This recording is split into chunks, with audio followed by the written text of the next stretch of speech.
সকলের সামনে এবার অহনার পাশে দাঁড়িয়ে পিছিয়ে করার জবাব দিল অর্জুন। হ্যাঁ বন্ধুরা, আমরা এমনটাই দেখতে পারবো বড়লোক ঘরে ছোট বউ ধারাবাহিকের পরবর্তী আপডেটে। তোমরা যারা এই চ্যানেলটিতে নতুন আছো তারা কিন্তু অবশ্যই এই চ্যানেলটি সাবস্ক্রাইব করতে ভুলো। তো চলো বিস্তারিত জেনে আসি। অহনাকে নিয়ে যখনই দুর্গাদেবী চলে আসে তাদের বাড়িতে, ঠিক সেই মুহূর্তেই অহনাকে সবকিছু বুঝিয়ে বলতে থাকে আর বলে যে খবরদার, সাবধানে গিয়ে তুমি আগে এত কথা বলবে না, কারণ তাহলে কিন্তু প্রথমেই বুঝে যাবে সমস্ত কিছু, তাহলে তোমাকে অবশ্যই সাবধানে চলতে হবে। ঠিক তখন বলছে মা, আপনি কোনো চিন্তা করবেন না, আপনি যেভাবে বলবেন আমি ঠিক সেভাবেই কাজ করবো, আপনি শুধু বলেছেন আমাকে কি কি করতে হবে। ঠিক তখন বলছে হ্যাঁ, সেটা তো খুব ভালোভাবে বুঝতে পারছি যে তোমাকে কি কি করতে হবে এবং তুমি সবটাই করতে পারবে, তবে ভিতরে যাওয়ার আগেই অনেক বড় করে একটা ঘুমটা টানবে এবং ঘুমটার উপর থেকে যখন বড়টা হয়ে যাবে ঠিক সেই মুহূর্তেই সকলে মিলে তোমার মুখটা দেখবে। ঠিক তখন বলছে ঠিক আছে, তাহলে সকলে যখন একত্রে থাকবে ঠিক সেই মুহূর্তেই নিজের মুখের এই ঘুমটাটা তুলবো। ঠিক তখন বলছে না না, এটা করলে কখনো হবে না, এটা করলে তো যে কোনো সময় যে কোনো মানুষই হার্ট অ্যাটাক করতে পারে, তাই এটা করা যাবে না, তাই তোমাকে অবশ্যই একজন একজন করে মুখ দেখাতে হবে, তাই একজন একজন করে যদি দেখাও তাহলে একজন একজন অসুবিধা হলেও সমস্যা নেই। এর সমস্ত বলে তারা খুনসুটিতে মেতে ওঠে। অপরদিকে পিসিমা সবাইকে বলছে যত যাই হয়ে যাক না কেন এখন সে সমস্ত কাজ বাদ রেখেই এখানে সমস্ত কিছুর ব্যবস্থা করো। বউ যে মাত্রই চলে এলো, ঠিক সেই মুহূর্তে ছুটে আসে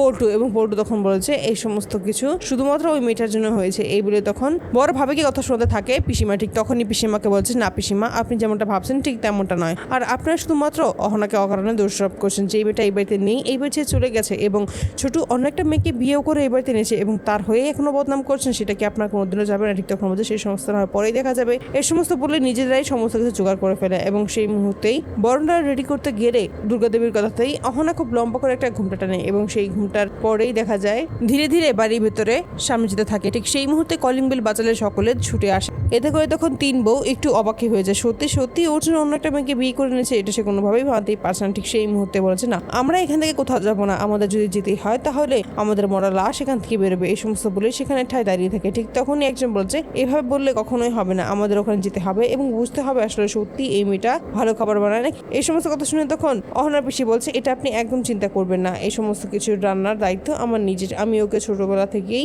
নিজের মেয়ের মতো করে স্নেহ মমতা ভালোবাসা দিয়ে বড় করছে, আর আমি চাই ও একজন স্বনামধন্য ডাক্তার হোক, আর এতে করে আমি খুবই খুশি। আর ঠিক সেই মুহূর্তেই কলিং বেল বাজাতেই ঘরের ভেতর প্রবেশ করে অহনা এবং অহনাকে তখন বরণ করে নেয়। বরণ করার পরে অহনার মুখ দেখতে চায়, কিন্তু দুর্গাদেবী বলছে আগে ভেতরে যাক, তারপর না হয় মুখ দেখা হবে, এই বলে তখন অহনাকে ভেতরে নিয়ে যায় এবং পিসিকে করে সকলে মিলে চেপে ধরেছে। এবার পিসি যেন ওই বউয়ের ঘুমটাটা তোলে এবং কে এখানে আছে সেটা যেন দেখতে পায়, এতে করে তখন সকলেই অবাক হয়ে তাকিয়ে থাকে। ঠিক সেই মুহূর্তেই মুখটা খুলতেই সেখানে দেখতে পায় আসলে আর অন্য কেউ না, সেটা হলো অহনার। এতে করে তখন খুবই অবাক হয়ে যায়। ঠিক সেই মুহূর্তে সকলের সামনে সকলে যখন দেখতে পায় আসলে ছোটর পাশে বসে যে আর অন্য কেউ না সেখানে রয়েছে অহনা, এতে করে তারা সকলেই খুবই খুশি হয়ে যায়। ঠিক সেই মুহূর্তে অর্জুনকে পিসিমা বলছে এই ছিল তোর মনে, তুই কি সত্যি সত্যি এই মেয়েটাকে বিয়ে করতে চেয়েছিস নাকি তোর মা জোর করে এই মেয়েটাকে তোর সাথে বিয়ে দিয়ে দিয়েছে। ঠিক তখন বলছে না পিসিমা, আপনি কোথাও ভুল করছেন, আমি সত্যি সত্যি অহনাকে ভালোবাসি এবং অহনাকে ভালোবেসে বিয়ে করেছি, আর এছাড়া আমার হাতে অন্য কোনো কিছু ছিল না, তাই আমি আর কিছুই করিনি, আমি চেয়েছিলাম অহনাকে বিয়ে করতে, তাই বিয়েটা হয়েছে, এখানে মায়ের তো কোনো দোষ নেই। এই সমস্ত বলে এবার করার জবাব দেয় পিসিকে। আর তখনই বলছে খবরদার পিসিমা, আপনি যেভাবে রয়েছেন আপনি সেভাবেই থাকুন, শুধু শুধু আমার ওয়াইফের পেছনে আপনি লাগতে যাবেন না, তাহলে এর ফলাফল খুবই খারাপ হবে। আর এই সমস্ত শুনে তখন